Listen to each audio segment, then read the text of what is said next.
Welcome to Mastering the Art of Success. I'm your host, Debbi DiMaggio. We are here today with Krystal. I'm going to let her pronounce her last name. Let's welcome Krystal. Hi, sweetie. How are you? So good. How are you? Nice to see you. Nice to see you on the ground and not in a helicopter, which we will dive deep into that. So Krystal and I met through a mutual friend, Ellie Shoha, who was on an episode a couple months back. And Ellie is our mutual friend and book coach. And we will get into what your book is about later in the show. But let me properly introduce you, and then we will launch into all of my questions. I'm so excited to have you here today.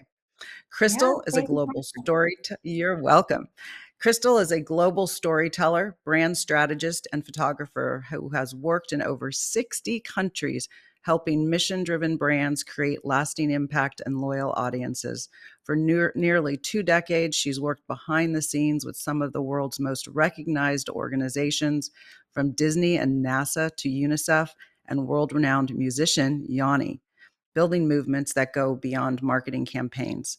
Krystal's work focuses on helping brands uncover the story that matters most so they can inspire, trust, spark connection, and create legacies that make a meaningful difference in the world. Well, I just love your bio and I love who you are and what you're all about. It just resonates so highly with me. Before we get started, I'd love to find out how you got to where you are today following your successful journey.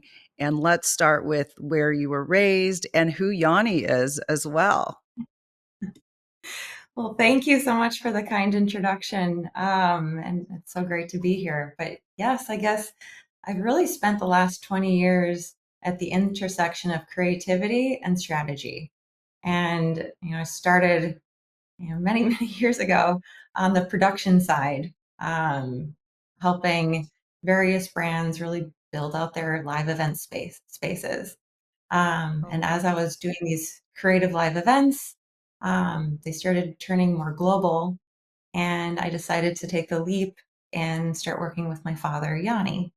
And so I had the opportunity then to work with him for the last 20 years, which was such a gift in so many ways to really see an organization grow and build and have the opportunity to work alongside my dad in that way throughout like all these different cultures and countries in such an intimate way. So that experience alone shaped so much of who I am today.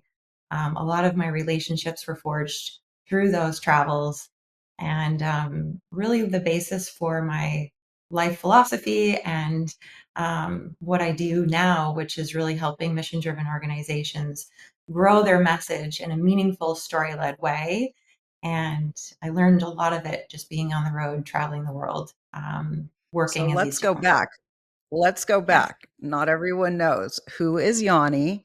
And then you said you worked in his organization. I know Yanni as a very famous flutist, but let's go deeper into that. What did you do for his organization? I think of him as just an individual person, so I don't know what you mean when you say this whole organization and all of the things you did for him. So let's step back there. But before we go Well, there, can you tell us where you were raised and and then where you moved after, if you left wherever you were, wherever you started out? yeah, absolutely. My family's from Greece. I was raised in Minnesota, and then I moved to Los Angeles. So I've been here for like 12, 13 years now, and it's really become home. Feel so lucky. LA's definitely gone through some challenging times the last year, but it's such a beautiful place to live. Amazing. I have amazing community here and so much nature. So I love that too. I love it. Yes, for sure. But yeah, So then to dive so in. when you started, yeah, to dive in with Yanni and all you did with him to build his brand. Yes, definitely. So he's an amazing musical genius, truly. He's a remarkable musician, and just the way that he commands music, can tell stories through music alone. He's a composer, but also plays the piano, and has built his career by essentially bringing together the most talented musicians from around the world to play the music that he composed or that he imagined in his mind. And to just see his creative process unfold in real time was pretty amazing. And then to see him find these gems of musicians, like to be able to travel the world with some of the best talent and that he could find was just incredible. I think not to diverge too far, but my favorite thing about touring is that musicians can't help but play. So no matter where we were, they would be playing and doing something that was like the best thing I've ever heard in my life. Um, but Yanni, as a musician, he's you know global. He's one of the few household names that nobody knows his last name. They just Right. goes by Yanni. That's right. Oh, yeah. Not a lot of talent in the world that has. Him and Cher share that. Yes. And so he has definitely created his own brand and his own feeling and philosophy in life. And it's just been awesome to be able to support that and help nurture that and grow that. And a lot of the work that I did was behind the scenes and producing these events. So we were on the road for like 8 months a year for about 15 years.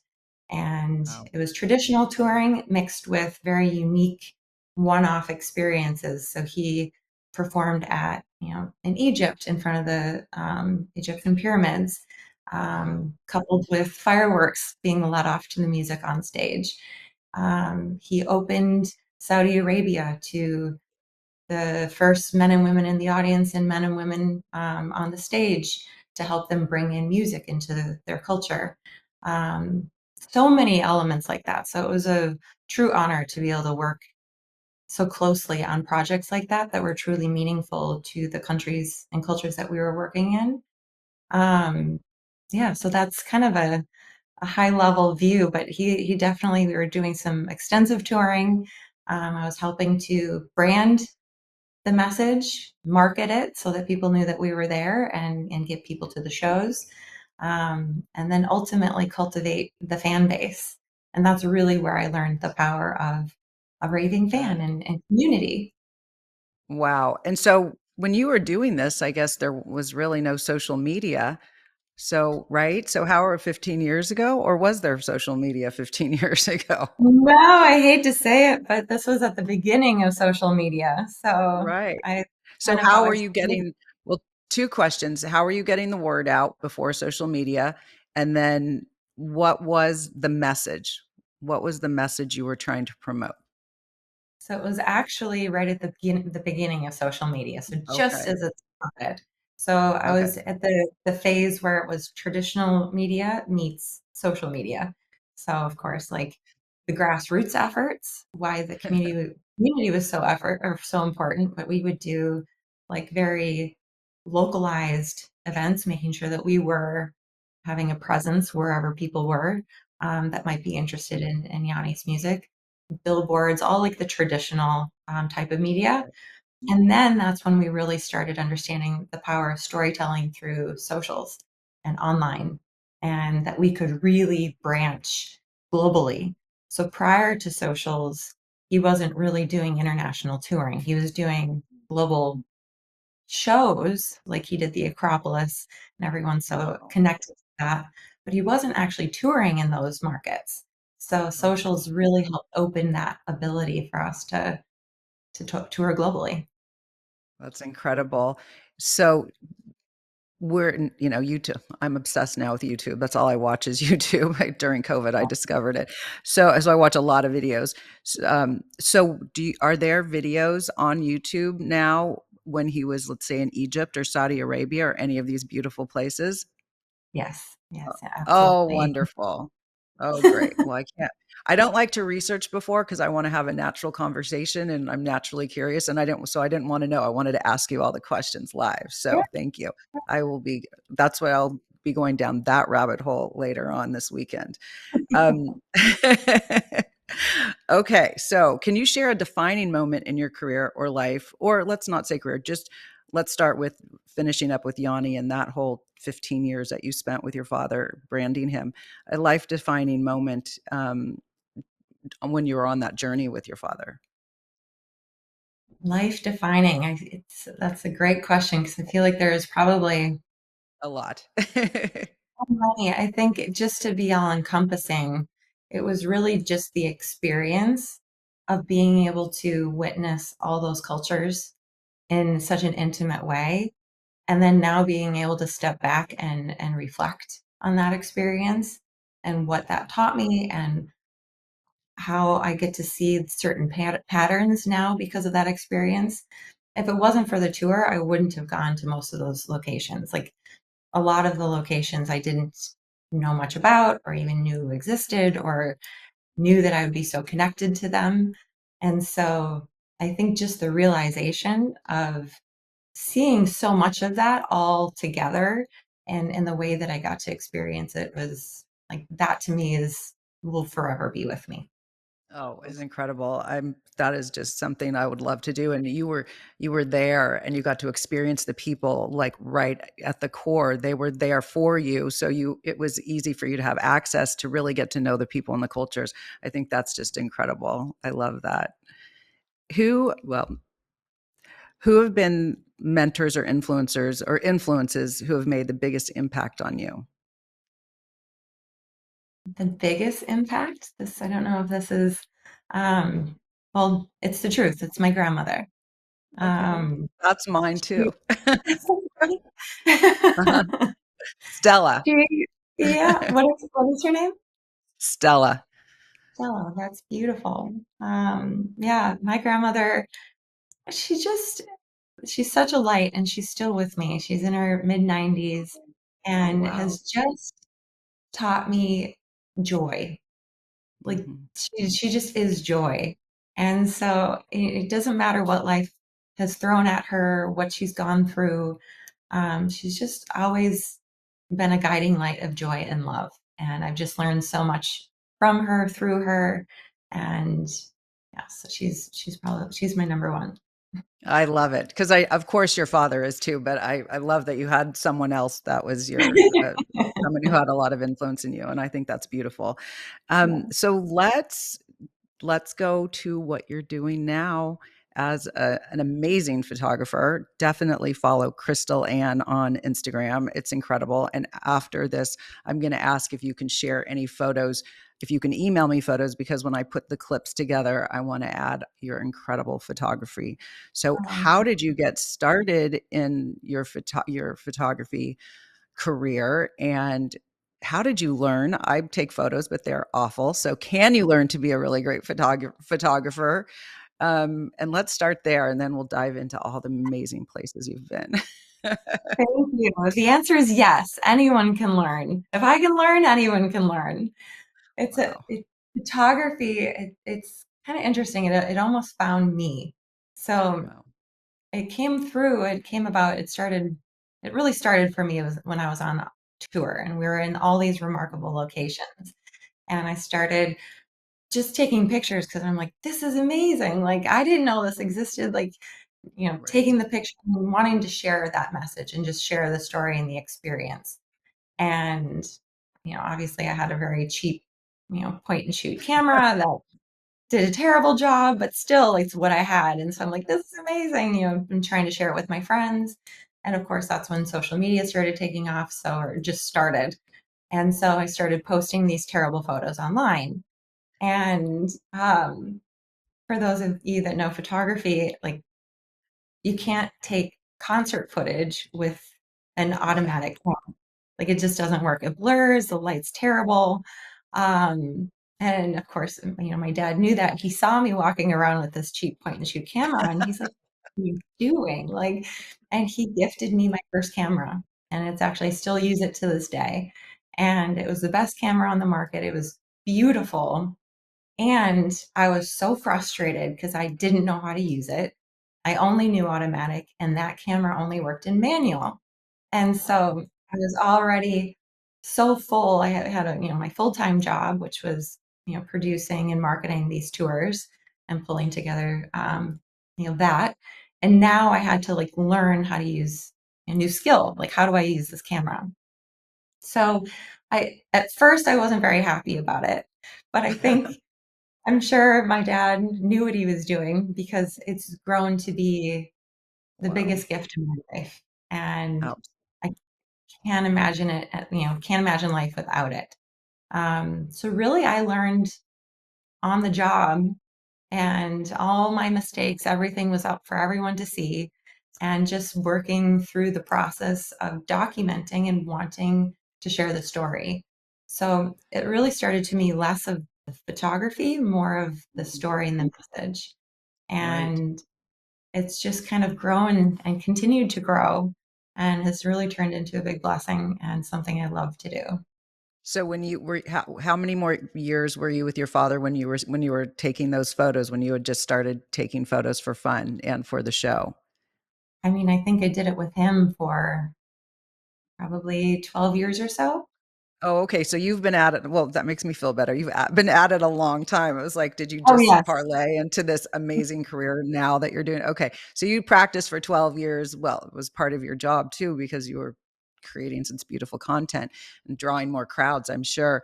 What were some of the more favorite places, or what are some of your favorite places that you shot and you just love a photo from where? I think one that stands out to me, I was on assignment in Kenya and I just had some amazing interactions with the animals. I just love nature and animals, and they just respond so quickly to you. Like they don't come to life with any like mask or preconceived notions. They just are who they are. And there's one image of mine. I call it "Know Thyself," and it's a image of a lion. And it was an Wow. encounter that I had with one of the lions in Kenya. And he just, we locked eyes and he Wow. started walking right towards me. And I was in like an open air Jeep. And um, the people that I was with are like, don't worry, he can't see you. He just sees a blob. All he sees is a big, Oh, blob. And I'm like, no, this animal sees my soul. Like this animal, like knows all of me. Like he knows I can't hide. He sees me. wow. And they're like, no, no, it's fine. But he ended up walking like from far away right towards me and he brushed up against the Jeep right where I was. And I'm like hanging out of the Jeep, not moving a muscle because it was intense. It's a lion, it's still a lion. Yeah. And he kind of looped around and sat right in front of me, just like 2 yards away, and peacefully sat and crossed his paws one over the other. And he was kind of Wow. banged up. And he just gave me this most beautiful gaze and allowed me to take a photo. And Wow. that's the photo. It was like, wow, this, no matter what happened to that lion, he'll always remember who he is. And Wow. tell that he had been through the ringer with all the cuts and bruises and scrapes that he Wow. had on him. And yet he had such a presence and strength and aura about him that he knew that he was the king of the jungle and Wow. he knew his place in life. And I just felt that strength. And it was just a very calm moment, which is interesting because really he Right. had all the power and he just Right. chose not. So it was an amazing moment. And that will stay That with is me a forever. that is an incredible story. That brings tears to my eyes. That is incredible. That's gonna be a hard story to beat, but do you have any photos like that of, um, monuments or of people that you had a great photography session with or snapshot? Oh yeah. One that comes to mind is actually when I was in India. This is actually the photo that kind of started it all for me and kind of highlighted my why I like to shoot and why I like to share what I'm shooting and photographing is that we were in India preparing for a show and I was looking out of my beautiful hotel room over this, area that was quite desolate, and there was like cows and really dusty and kind of some broken down homes. And I just started getting really sad and somber. And all of a sudden, out of nowhere, I started hearing these two kids like shrieking and giggling and laughing, just having like the time of their life. And they come running out, seeming out like out of nowhere with a bunch of balloons in their hand and just having a great time. Wow. And I just kind of stopped me in my tracks and I started to cry and I took a photo Mm, of this. And I actually had done a collaboration with Children's Hospital and they helped me articulate why that moment was so powerful to me. And in their vision center, they ended up doing this. They tested it and they noticed that in the image, 0.58% of the image are the kids, and the mm, rest of the image is kind of like the darkness around them. right. So what they're suggesting is all we need is 0.58% of love, of kindness, of joy to kind of snuff out the light. And so I guess that's what they mean to me is like that little bit of joy Right. just kind of brightened that whole image. And that was just kind of a really powerful moment in photography for me because now that's what I like to draw out and share and remind people that there's that beauty and that kindness also that exists out in the world. That's incredible. That's a beautiful story. My daughter used to travel when she was growing up. She would do community service for in summer, but she would travel. She went to Africa and Ecuador, and she went to places I would never go. And I was scared because she was so young and she needed to take medication. And don't forget your medication. Of course, now she tells me I think she didn't take the malaria pills or whatever she was supposed to take. I was just petrified that she was going to these places, these third world countries. And she, when she came home and she was saying we were playing soccer in the fields with, these people in Peru, the parasites get to them. So they're short and, their growth is stunted. And she was sleeping in a cot and it was just, bad condition. And I said, Bianca, how do you do it? Like, it makes me cry. And, what is it like to be there? She's like, Mom, they don't know any better and they're very happy.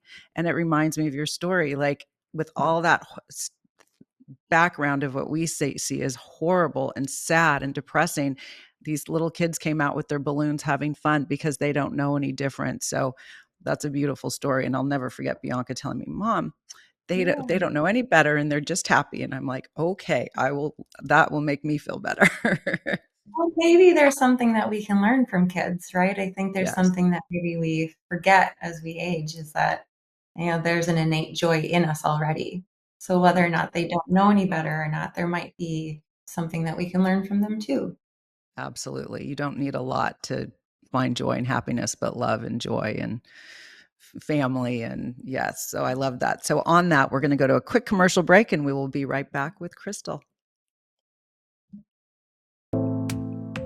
Did you know that your beliefs create your entire reality, but it's the subconscious beliefs that do most of the creating? Belief shifter and life coach Shiraz can help you identify those limiting beliefs and eliminate them, often in a single session. Like it was almost instant, like I had relief right away. Creating better health, relationships, careers, and finances. Let Shiraz help you step out of safety and into awareness.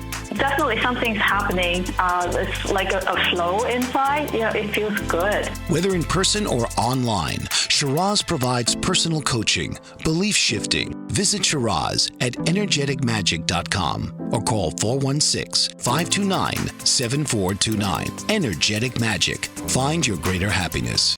Welcome back to Mastering the Art of Success. We are here with Krystal. She is incredible. She has so much to share with her background. I actually refer to her as the James Bond of women. And we'll get into that in a moment, why I call her that. It's from, if you go to her Instagram now, you might find the photo that reminds me of why I call her the James Bond of the woman's version of James Bond. But let's go into, charity work is very near and dear to my heart, and same with my family. You have been recognized in organizations from Disney and NASA and UNICEF. So tell us about those collaborations or what you were doing with them. UNICEF, it was actually really special because I got to, wherever we were in the world, when there was a UNICEF location, I would take any extra time that we had, and I'd go volunteer with the local chapter and play with the kids and help the teachers. And I really focused on the educational side of the work that they're doing. super intelligent with the way that they operate. And so also a portion of the proceeds of my photography now goes back to their educational programming. They just, like I said, have developed such a system that they can reach the most remote areas in the world to help kids have a Wow. chance to education, which is so important. So that's really where that stemmed originally, is I just got to work with the local chapters globally. And now I get to do some partnerships with photography that way, and that's been really meaningful. That's incredible. And so you were there, so it was just accessible for you. You were already there. That's incredible. So let's jump into, you have recently have been on some incredible journeys. How did how were you invited to, or were you hired to go? Let's talk about the first one that I love is, I don't know, I think you were in the Arctic and you were in a helicopter in the cutest, I would say the cutest outfit. I just wanted the outfit. You were in this black outfit and you looked like you were in a movie scene, and you had your big camera and lens, and you were hanging out of the helicopter going over beautiful scenery. So paint us a picture. I'm very visual. So paint us a picture of how, well, first tell us how you got into it, how you got there in the first place, and who your chaperones were. Who your chaperones were. Yeah, I definitely appreciate a good adventure. That was a lot of fun and an amazing story to tell. So that actually was a collaboration with IMAX, Visionero, and the military. And we were in Alaska, and we were Oh, really wow. featuring the beauty of Alaska and like the vastness and the rolling hills and the water and the whales and the terrain out there is just amazing, as well as how it's very unforgiving and challenging and poses all kinds of issues and challenges throughout the year. Um, Coupled with featuring this, like the synergy between the military and the locals, and how they really rely on each other to survive and get through the winters and navigate difficult situations. And so really being able to see that firsthand, how the military brings aid, and then how grateful the locals are for this aid and service. But oftentimes, the military might get stuck in that village that they're helping, so they might have to stay in the homes that they're of the Wow. local village. And so it's a collaborative effort between the military and the locals and navigating this terrain. And so we got to go in and help tell that story and kind of feature the work that they're doing there, and the importance of aviation in Alaska and how challenging that can be. And that's why I was in a lot of those helicopters that you saw. Mhm. Um, One hanging out to capture the magnificent and the majesty of Alaska, and then also going really fast to capture the real work that they're doing. So we were alongside the teams, witnessing and documenting the work that they were actually doing. And is this on TV? Is this streaming? Where can we see this? It's still in development, so that just Okay. happened. And so Okay. I'm still working on it, so stay tuned. And where were you staying when you were there? Were you staying in one of the houses Um, just staying in the city in in the Anchorage. city? Okay, so you say, so the military goes there. So is it because these people are so remote in remote villages, or are they in Anchorage? Remote, so it's really all over. Okay. Yeah, it's quite remarkable, like the effort that the military goes and all the training that they go into to be able to navigate, the weather and the snow and the conditions. And a lot of the villages are in very hard to reach areas, especially in winter. There's no roads, like you have to use a helicopter to get into a lot of different areas, or planes. So it's kind of That's amazing the stuff they have to navigate up that's there. That's incredible. So you just got back on another excursion. Where were you, and how did you make it through? It was also another difficult one, but tell us what you were shooting, and if we'll be able to see it, or where we'll be able to see it, and tell us about your experience. That was actually in the Arctic. So I was in an island called Svalbard, which is part of Norway, and I was on a sailboat for 2 weeks, and we were circumventing the island. And I was with a company called the Great Expedition Company, and they put together these amazing experiences that are kind of once in a lifetime experiences. And I was helping them kind of pull together their branding and their messaging and how to tell their story and their impact and what they're actually doing out there and the meaning behind it all. And of course, I got to bring my camera and document a lot of it too. So it was a cool way to put it all together. So you were on a sailboat. Was it freezing? Yeah, I mean, yeah, it's the Arctic, it's cold, but if you have the right gear, You have the you're right. fine. If you would like to be in a bigger ship, maybe that was, but a sailboat. So tell us. Tell me about branding. We know what branding is, but tell us about using this as an example. How do you, where do you start? Are there components to what you were doing? Let's use this as as an example of what are you trying to do? How are you trying to get the message? What are you seeking for when you're out there? And do the clients tell you this is what I'm trying to do, and then you put it together? So outline a branding strategy for us. A lot of it at first, I think, is I'm oftentimes people are so close to their own brand that they forget their own power. And so a Mm. lot of it is just witnessing and listening and having a true sense of what their goals are, their true purpose, their true why behind what the work they're doing, why they're doing the work that they're doing.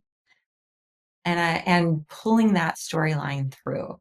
I think sometimes it's easy to kind of get caught up in like the traditional messaging or the standard, this is what we should say, and forget like those little hooks and deeper meaning behind your brand that makes it so unique and how to actually pull that story through. And so what I try to do is really help them figure out what makes you so unique because they all have their own story and it will connect with the right audience.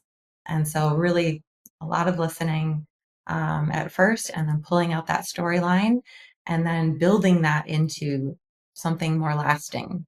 And because I've worked with so many legacy brands, I've learned the importance of building trust and emotional connection and having that clarity of message and the true power of a real community and what that can bring to a brand. It was very obvious in music, but it's transferable to any industry. um, Especially now in the age of like AI coming out and everything, like community is really, I'm seeing like as the way to continue your brand legacy and build something that's lasting. So those are really kind of the high level points. And then coming up with a strategy to support, like how do you make it happen in a very tactical, strategic systems way, which is not as fun, but they work. So you have to add them too.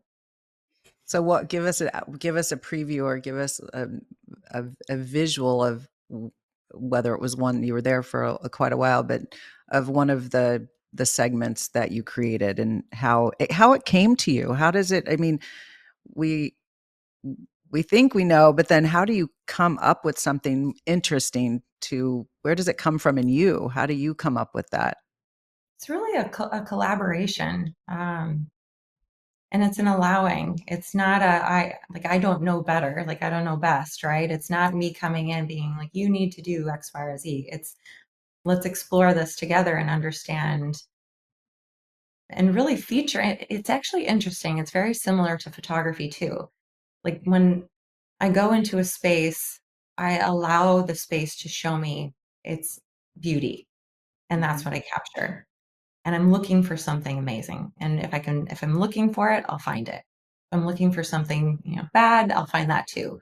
But it's really a collaboration between me and the brand or the person and trying to come up with what is that through line. And it's interesting, just even some of the biggest brands, like they might not dial in on their core message. Um, trying to think of an example would be one. I worked with a nonprofit who was like a key example of what rewilding could be for the world. And yet they were really focused in on like their niche and their own country and their specific area and their programs. And it was finding a way to, how do we dial that message so it's interesting and applicable globally so that more people can learn from that experience and apply it elsewhere and their message can grow globally. And that was really a bigger project that we got to work on together. So it sounds like you help people get that aha moment. You're having a conversation, you're spending time intimately with someone or with a group of people for a period of time, and then as you listen to them, it all of a sudden they say it maybe, but you capture and you're that's it. Is that a little bit what I'm seeing, what I'm understanding? That is a big element of it, and reminding them that aha moment matters. I think sometimes too brands might they might be working and doing and really getting into the details of the doing and forgetting the impact or the why or the purpose that they're doing all of that. And if you're trying to build community and bring people on board, you need to sell the purpose, you need to sell the why and the heart and the human side of it. And that's really what I help them draw out. So for this company, when you were out at sea, or yes, out at sea, was it, were you, it sounds like maybe you, for this company, it was about community coming together and going on this journey together and building memories. Am I kind of close?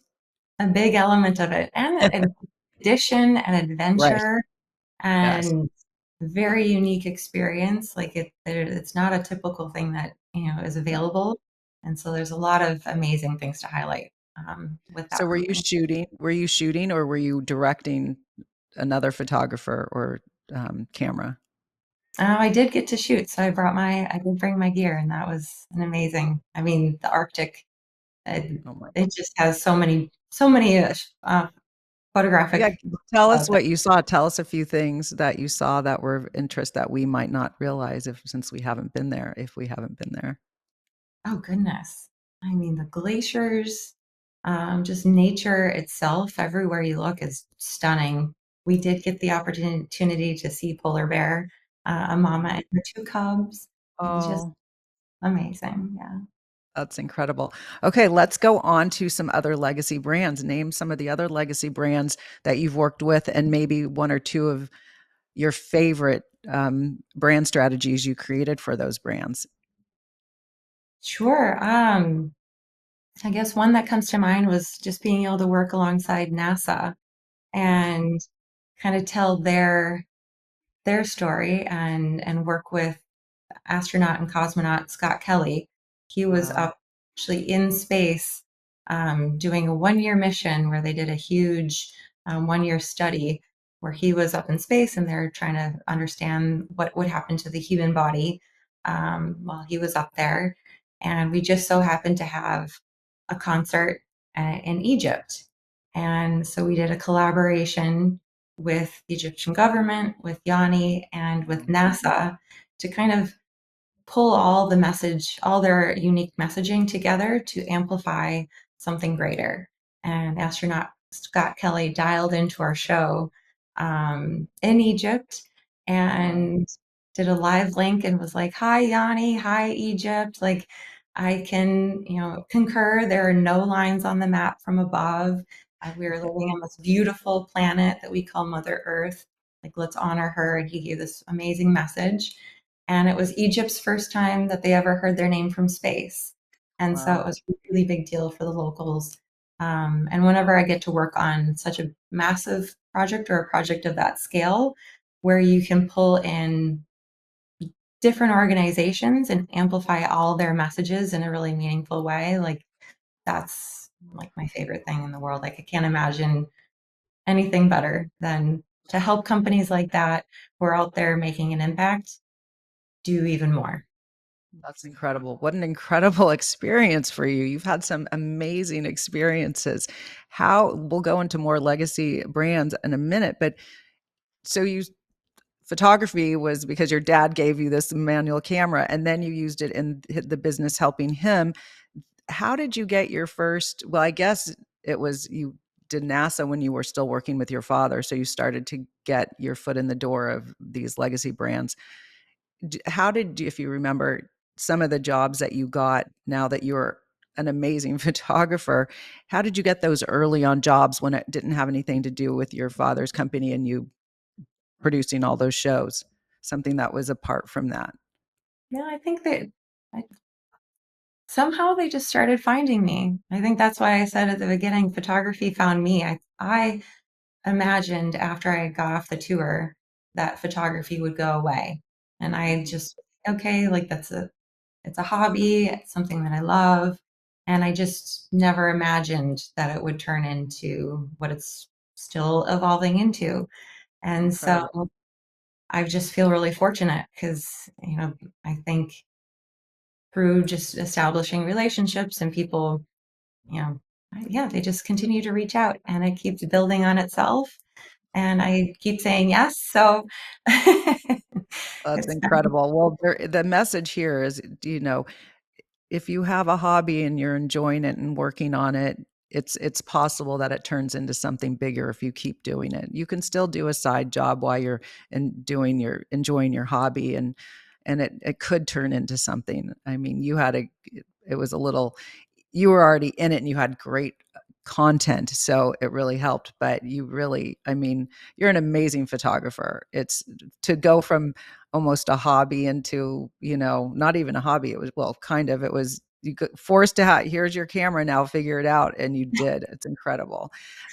So tell us some of the other legacy brands that, I mean, the NASA one is incredible.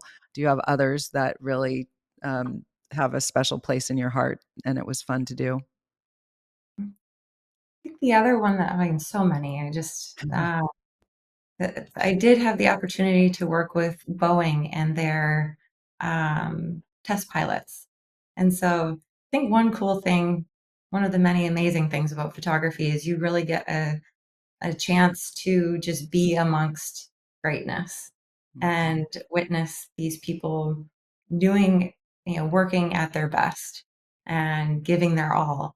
And in that environment, it just being able to show what they're doing and tell their story. And I was just I felt so honored. So That's incredible. Do you have a favorite?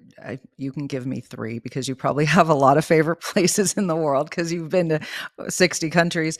Do you have a top three favorite places that you loved and you'd like to go back to? Or you don't even have to go back to them, but if you loved them so much because it just had such an imprint in your life. yeah, it's like you can't really choose. They're all so I different, know. Exactly. meaningful. Yeah, I don't know that I can choose because I've just established great, such a great connection with a lot of those different places that Right. they're just meaningful in different ways. So where would you like to go on your next vacation?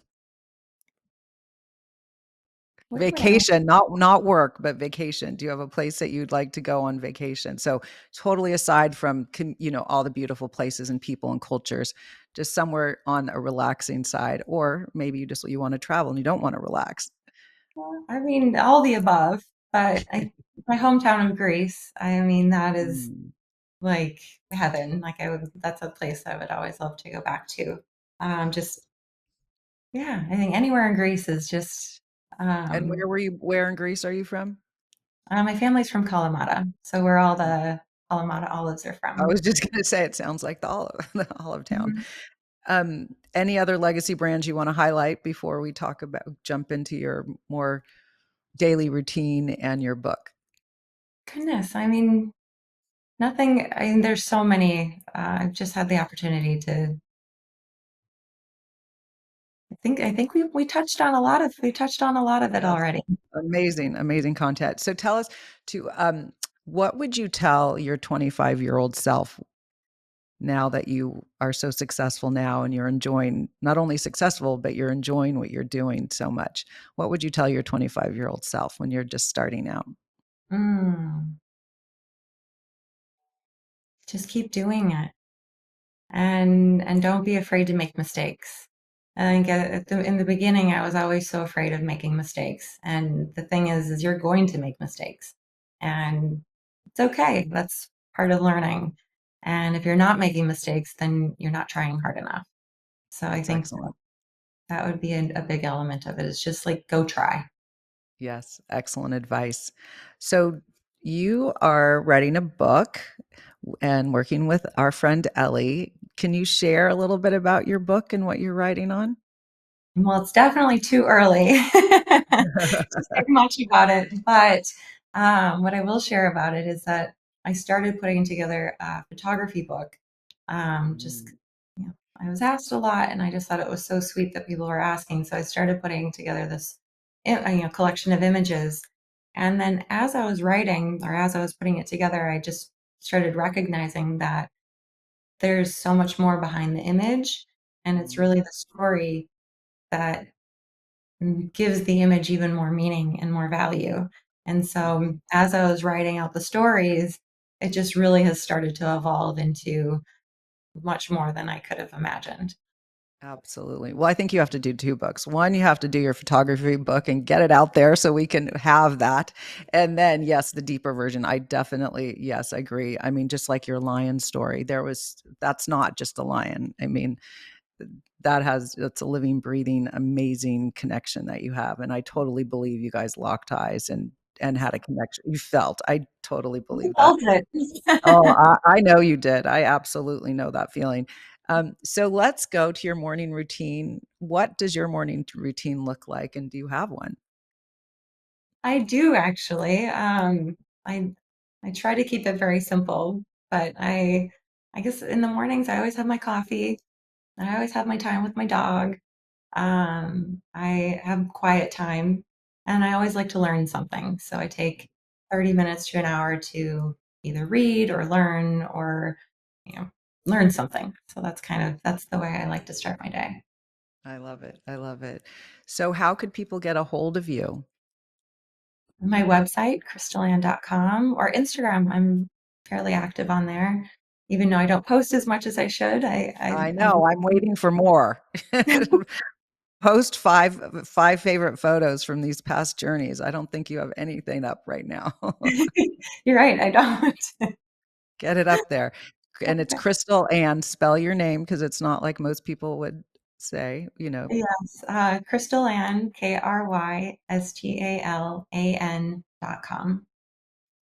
Thank you. Well, today has been incredible. You are just so talented, and I am going to hit you up for just a few little lessons on how, with a manual camera, and hopefully I could at least take a little better photos, just even if it's not as amazing as yours. But I would love a lesson. And of course, to continue the conversation, this was just incredible. And I just want to thank you for being here today.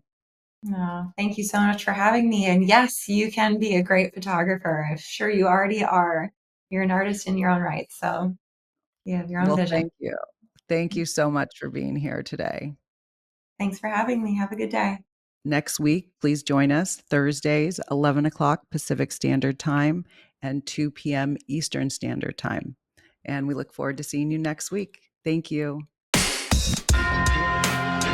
Tune in each week for another episode of Mastering the Art of Success with host Debbi DiMaggio. Thursdays, 2 p.m. Eastern. Real stories, real strategies, real success.